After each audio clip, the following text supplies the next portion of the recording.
देखिए बाबू, हम लोग पढ़े थे स्वर संधि, व्यंजन संधि, विसर्ग संधि। संधि के बाद हम लोग पढ़े स्वर संधि किसे कहते हैं, कि स्वर वर्ण के मिलने से जो स्वर वर्ण में जो विकार उत्पन्न स्वर संधि कहते हैं। अब स्वर संधि कितने बजे होता है, तो 5 बजे होते हैं। दीर्घ संधि, वृद्धि संधि, है ना, यंग संधि, अयादि संधि, और दीर्घ संधि, वृद्धि संधि, यंग संधि, अयादि संधि। इस प्रकार से क्या को संधि पढ़ाए थे बउआ, 5 गो संधि के भेद बताए थे। संधि के भेद क्या बताए थे, 5 गो। और उसके बाद में फिर हम लोग आज पढ़ने वाले हैं सबसे पहला नंबर बउआ, कौन संधि, दीर्घ संधि। दीर्घ संधि, इसके बाद इससे फॉर्मूला है। तो दीर्घ संधि कहते किसको हैं, तो सजातीय स्वरों के मेल से। सजातीय के मतलब होता है बउआ,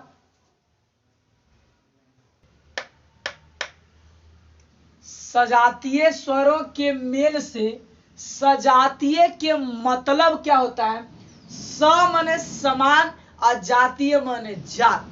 तो सजातीय स्वरों के मेल से यानी कि बउआ समान जात रहना चाहिए। जैसे हम लड़का तो तू लड़का, हम लड़की तो तू लड़की, लड़की तो लड़की, लड़का तो लड़का, तब ना बोलेंगे समान जात। सजातीय एगो संधि एगो ऐसा है जे सजातीय में आकर्षण, है ना, सजातीय में कुछ करता है, आकर्षण करता है। लड़का लड़का में कहीं आकर्षण होगा है, तो सजातीय वही बोला है। सजातीय के मतलब क्या होता है बउआ, समान जात। तो सजातीय स्वरों के मेल से जो विकार उत्पन्न होता हो, विकार के मतलब क्या होता है बाबू, बेकार। विकार के मतलब क्या होता है, बेकार। तो सजातीय स्वरों के मेल से जो विकार उत्पन्न होता हो उसे क्या कहते हैं बउआ, दीर्घ संधि कहते हैं। और ये आपको हिंदी में भी काम करेगा और संस्कृत में भी काम करेगा। अब आगे की बात कहा जाए बउआ कि सजातीय स्वर हम कैसे पहचानेंगे, कैसे जानेंगे कि सजातीय स्वर है ना। तो कैसे जानेंगे कि ये सजातीय स्वर है। सजातीय के मतलब क्या होता है बउआ, समान जात। दीर्घ माने बउआ सुनिएगा, नाम है दीर्घ, तो दीर्घ माने होता है बड़ा। दीर्घ माने क्या होता है, बड़ा। तो दोनों जब मिलेगा तब मिलना के बाद में कोची हो जाएगा, बड़ा बनेगा। तो सजातीय में क्या कहते हैं, सजातीय स्वरों के मेल से जो विकार उत्पन्न होता हो उसे क्या कहते हैं, दीर्घ संधि कहते हैं। एकदम आपको एकदम क्लास जैसा फील होगा बउआ।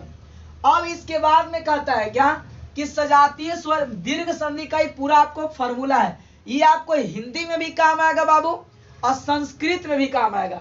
और ऐसा नहीं, ये अगर फॉर्मूला अगर आपको डायरेक्ट पूछता है कि अ जोड़ अ के मिलने से क्या बनेगा, तो क्या बनेगा, आ। अ जोड़ आ के मिलने से क्या बनेगा, तो आ। अ जोड़ आ कौन सा संधि है, कौन संधि है, तो दीर्घ संधि। अभी ना बोल देता हूं, भुला जब, ध्यान दीजिए।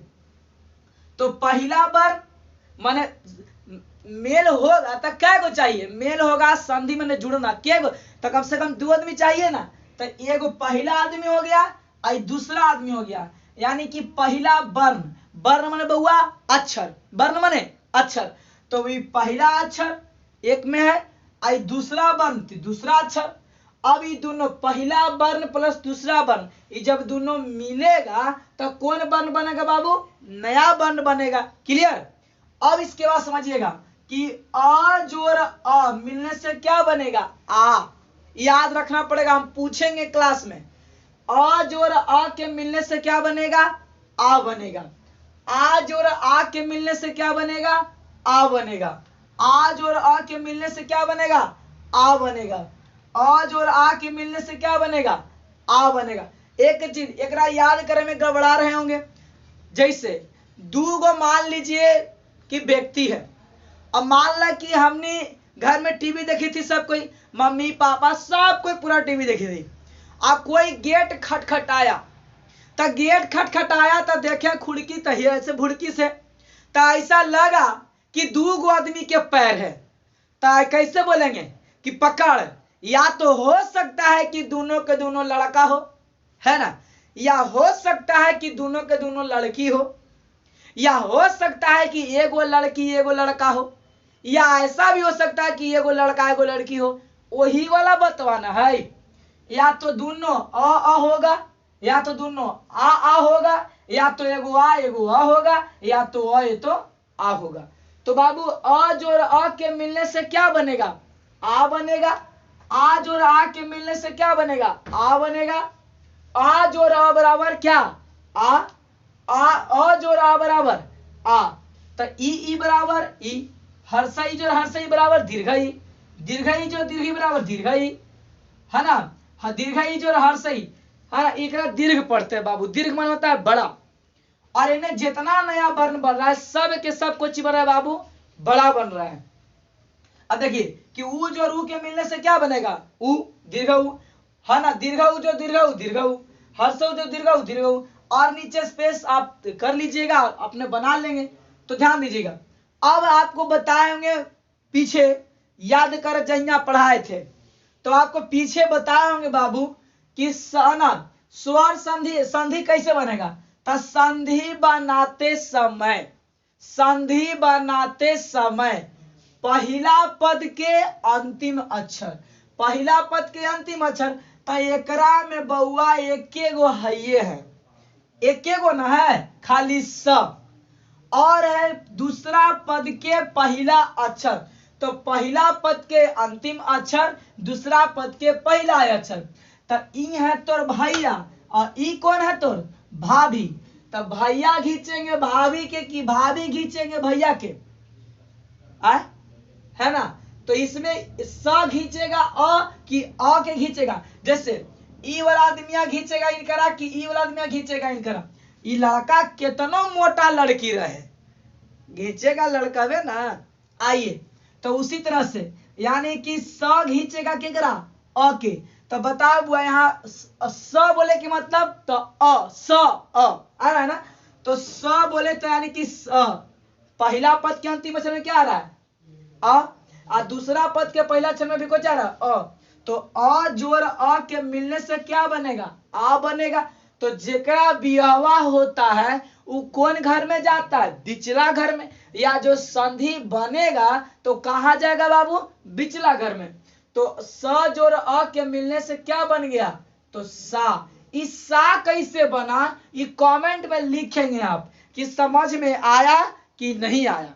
संधि में जिनको प्रॉब्लम होगा बउआ वो कमेंट बॉक्स में लिखेंगे, हम सबका कमेंट पढ़ेंगे और उसके अगले वीडियो में प्रयास करेंगे कि जिनको जिनको जहां दिक्कत हुआ है उनको समझाएं। तो सा जो रा के मिलने से क्या बनेगा? सा। तो ये दोनों क्या आप बताइए, काम खत्म हो गया। तो जब लड़का तरफ से कोई है ये ना है तो लड़की तरफ से लड़का लड़की में वो काम खत्म हो गया, तब बचा कौन? छरह। तो कर देंगे कुछ हुआ, अंतिम में लगा दिए कुछ छरह, तो क्या हो गया? साक्षर। अब दूसरा विद्या जोड़ आलय, विद्या जोड़ आलय यानी कि बउआ आ जोड़ आ, संधि बनाते समय पहला पद के अंतिम अक्षर, पद मन होता है शब्द, पद मन क्या होता है? शब्द। तो पहला पद यानी कि पहला शब्द के अंतिम अक्षर, दूसरा शब्द के पहला अक्षर को ध्यान देते हैं। तो संधि बनाते समय पहला पद के अंतिम अक्षर, दूसरा पद के पहला अक्षर को देखते हैं। तो आ जोड़ आ मिल गया ना फॉर्मूला में। और ये लड़का आई कौन? लड़की। ये तो भैया आई कौन? भाभी। तो ये भैया ये भाभी में दोनों में बियाह होते। तो बताऊं कितनो मोटा रहे भाभी, घींचेंगे कौन? भैया ना। तो यानी कि बउआ यानी कि कुछ खींचेंगे, ई वाला खींचेंगे, तब फॉर्मूला में आ जोड़ आ बराबर क्या हो गया? आ हो गया। तो यहाँ पे कुछ लिखेंगे ध की धा, तो क्या लिखेंगे? धा लिखेंगे। क्या लिखेंगे बाबू? धा। अब आप ही बताइए, ई लड़का के बियाह हो गया और लड़की, दोनों के काम खत्म हो गए ना। तब अब बताओ, तो लड़का के परिवार में जो बचते वह तो अपन घरे जते, तो आगे वाला के आगे और पीछे वाला के पीछे। तो धा के आगे कौन है? वी। तो कोची हो गया बउआ? वी हो गया। और अंतिम में लय के लय हो गया। तो कोची हो गया बाबू? एकरा हमने कुछ करे गेलिए, कमजोर से कमजोर, है ना, भोंद से भोंद, एकदम कमजोर बच्चा को भी पूरे अच्छे तरीका से समझ में आएगा यदि आप सही से देखेंगे तब। आगे अगला है बउआ विद्या जोड़ अर्थी। विद्या के मतलब होता है ज्ञान और अर्थी के मतलब होता है ढोना। तो विद्या को कौन ढोता है? देखिए, तो यानी कि आ जोड़ अ, तो पहला पद के अंतिम अक्षर और दूसरा पद के बाबू पहला अक्षर। तो यानी कि आ जोड़ अ, ये दोनों को मिलाइए तो आ जोड़ अ के मिलने से कुछ हो गया, आ बना। देखा, ये फार्मूला है। जैसे खाना खाते हैं ना, तो खाना खाने में थरिया में देखे होंगे, ओकरा में बनावल रहता है सांचा। तो सांचा में कोई में दाल, कोई में भात, कोई में चोखा ऐसे रखा रहता है और ओकरे में सोन के क्या करते हैं, खाते हैं। तो ऐसे ही सांचा है, ये फार्मूला है और एकरे पर कुछ करल सेट करल है और आपको समझाने के लिए सकी है। ऐसा बहुत आपको मिल सकता है, कोई जरूरी नहीं है बाबू। तो यहाँ दिया विद्या जो अर्थी, तब बताओ ये धा के धा बन गई ना। अच्छा, तो ये दोनों ही भैया, आई कौन, भाभी, और आगे वाला के आगे, अब पीछे वाला के पीछे, यानी कोची बन गया, विद्यार्थी, है ना। सॉरी, क्या बन गया बुआ, विद्यार्थी। आइए कि अ जोड़ आ बराबर क्या, आ, तो म जोड़ आ, यानी संधि जब करेंगे तो उसको कहाँ रखेंगे बाबू, बीच में रखेंगे। तो म जोड़ आ, तो ये भैया आई कौन, भाभी। ये देखा, एकरा में पत्थर सुख तो भैया है, अब मोट कौन है, मोटगर कौन है, भाभी। तो एकरा में भैया कितनों पत्र रहे, लेकिन खींचेंगे किसको, भाभी के। तो यहाँ पे म रहेगा कि यहाँ माँ हो जाएगा, लिखेंगे कभी कभी कमेंट में बाबू, क्या माँ होगा कि माँ होगा। तो क्या होगा बउआ, तो लग रहा है कि माँ होगा। क्या होगा यहाँ पड़ी, माँ। तो अब आप ही बताइए, ये दोनों के काम खत्म हो गए ना। तब बचलथिन को एगो ही या एगो लय बचले ना। तो ही के आगे तू लिख दो ही, आगे क्या बनेगा इसको नहीं देखिए।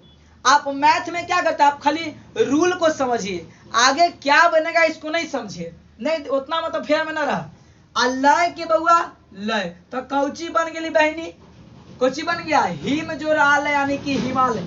हिम मने बाबू बर्फ होता है और आले मने क्या होता है, घर होता है।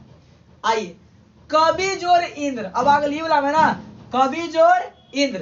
तो कवि जोर इंद्र में बताइए, ई दोनों में ना बियाह होता है। तो हर्षई की दीर्घई बाबू, दीर्घई, ये भी हो गया ना, डायरेक्ट कर रहे हैं, किसी को दिक्कत था ना। आइए, तो ये बी डायरेक्ट हो गया।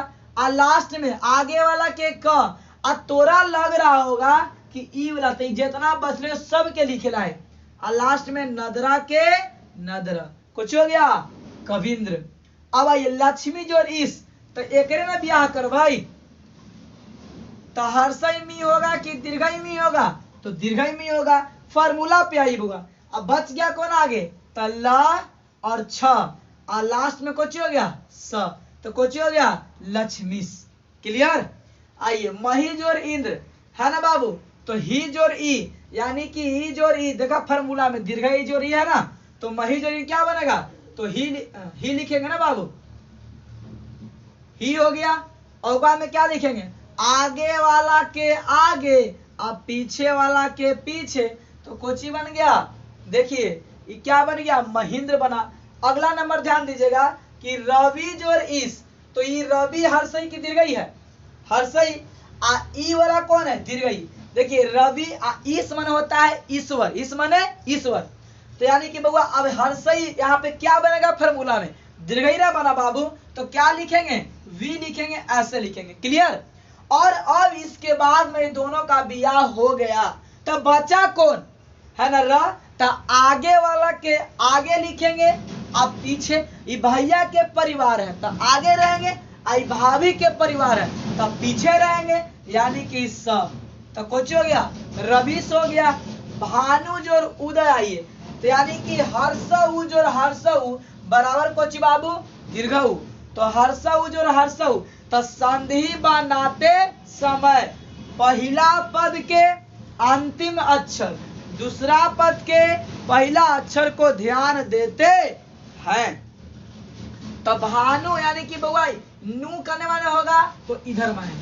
अब ये दोनों के जब बियाह हो ही गया तो कौन बच गए, खाली भा और कौन बच गए, दय। तो क्या हो गया, भानु दय। हमारा पूरा विश्वास है आप लोगों पर कि आप समझ में आ रहा होगा। जहां पर किन्हीं को दिक्कत हो बउआ आप कमेंट में जरूर लिखेंगे, क्योंकि आपका प्यार हमें यहां तक लाया है। क्लियर। आगे बधु जोर है ना उत्थानम है, तो दीर्घऊ है ना बाबू, दीर्घऊ जोर दीर्घऊ के मिलने से क्या बनेगा, तो दीर्घऊ। देखिए ह्रस्व माने होता है छोटा और दीर्घ माने क्या होता है बाबू, बड़ा होता है। और सुने होंगे आप कि ह्रस्व स्वर हर्षई दीर्घई बोलते हैं ना, हर्षई दीर्घई हर्षई दीर्घई, तो ओकरे बोलते हैं ह्रस्व। तो ह्रस्व के मतलब छोटा और दीर्घ के मतलब क्या होता है बाबू, बड़ा होता है। तो क्या बनेगा यहाँ पर है ना, तो धू दीर्घ ना बनेगा, तो क्या लिख दिए बुआ, धू लिख दिए। और वक आगे इन दोनों के बियाह हो गया ना छोटे, तो आगे क्या बच गया, व के व बच गया, और हनम के क्या बच गया बाबू, हनम। तो क्या बना, बहु हनम। क्लियर, बधु हनम। अब आइए इकेची बउआ दीर्घऊ जोर उ, तो दीर्घऊ जोर उ, तो क्या बनेगा लास्ट में, धू बनेगा ना, धू और व के व, आई दोनों का काम कुछ हो गया खत्म। तो लास्ट में कोई आधा त स व, तो आधा त स व क्या बन गया, बधुस्व। यहां तक में अगर किन्हीं को बउआ समझने में दिक्कत अगर हुआ होगा तो आप क्लास में तो पूछते हैं, लेकिन मोबाइल में कैसे पूछेंगे, ऑनलाइन में कैसे पूछेंगे, तो आप कमेंट लिखेंगे, हम सबका कमेंट पढ़ेंगे बाबू, और आप का फिर उसका क्या देंगे, हम आंसर दे देंगे। क्लियर। फिर मिलेंगे हम लोग नेक्स्ट डे नेक्स्ट क्लास में। आज के लिए इतना ही।